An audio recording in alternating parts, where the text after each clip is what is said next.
பஞ்சபூதங்கள்லேயும் இந்த நீருக்கு தான் அதிகமான ஈர்ப்பு சக்தி இருக்குது அப்படின்னு உங்கள் எல்லாத்துக்கும் தெரிஞ்ச விஷயம்தான்.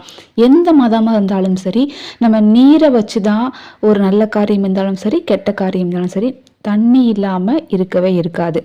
அப்படிப்பட்ட தண்ணீரை நீங்கள் உங்களோட ஈர்ப்பு விதிக்காக பயன்படுத்திக்கலாம். நீங்கள் நினச்ச காரியம் நடக்கணும் அப்படின்னா ஒவ்வொரு முறை நீங்கள் தண்ணி குடிக்கும் போதும் அந்த காரியம் நடந்துருச்சு நன்றி அப்படின்னு சொல்லிட்டே குடிங்க. எக்ஸாம்பிளுக்கு நீங்கள் உங்கள் லவ்வரோட சேரணும் அப்படின்னா நான் அந்த பர்சனோட பேரை சொல்லி அவங்க கூட சந்தோஷமாக இருக்கிறேன், நன்றி பிரபஞ்சமே, பிரபஞ்ச சக்திக்கு கோடான கோடி நன்றி அப்படின்னு சொல்லி ஒவ்வொரு முறையும் தண்ணி குடிக்கும்போது குடிச்சிட்டே வாங்க.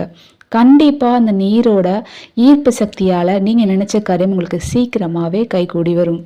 ஒரு பாட்டிலில் தண்ணி ஃபில் பண்ணி வச்சுட்டு அந்த தண்ணிகிட்ட நீங்கள் நான் ரொம்ப ஆரோக்கியமாக இருக்கேன், ரொம்ப அழகாக இருக்கிறேன், ரொம்ப மனசு நிறைவாக நிம்மதியாக இருக்கிறேன் அப்படின்னு சொல்லி வச்சுட்டு அதை உங்கள் தலைக்கு பக்கத்துலேயே வச்சுட்டு தூங்கி எழும்பி அந்த தண்ணியை நீங்கள் டே ஃபுல்லாக குடிச்சிங்க அப்படின்னா நீங்கள் சொன்ன ஒவ்வொரு வார்த்தைகளுமே அந்த தண்ணீரில் கலந்து நீங்கள் சொன்ன ஒவ்வொரு வார்த்தையுமே உங்கள் லைஃப்பில் ரியலாக நடக்க ஆரம்பிக்கும்.